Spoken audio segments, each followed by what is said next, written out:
രാഘവ, നിന്റെ ഉള്ളിലിരിപ്പ് എന്താണെന്ന് ഇപ്പൊ എനിക്ക് മനസ്സിലായി. രണ്ടാമത്തത് നെവിനാണ്. നിൽക്കാൻ അർഹനല്ല എന്ന് തോന്നുന്നൊരു സംഭവം. ആദ്യം തന്നെ ഉടക്കാണല്ലോ. നെവിന്റെ സെക്ഷുവാലിറ്റി പറഞ്ഞിട്ടില്ല.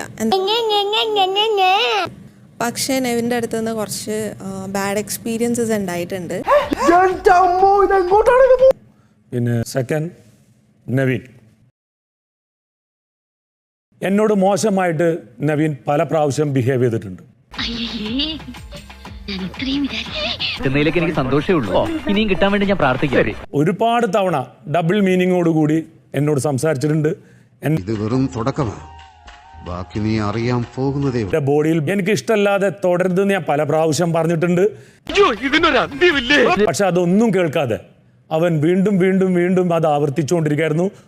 ഇത് വിവരക്കേടൊന്നുമല്ല, ആ തെണ്ടിയെ ഞാൻ ഇങ്ങനെയുള്ള മോശം ബിഹേവ് ചെയ്യുന്ന ഒരാൾ ഇതിനകത്ത് നിൽക്കാൻ അർഹനല്ല എന്നുള്ള അർത്ഥശങ്കക്കിടയില്ലാതെ ഞാൻ പറയുന്നു. രണ്ടാമത്തെ റൂമിൽ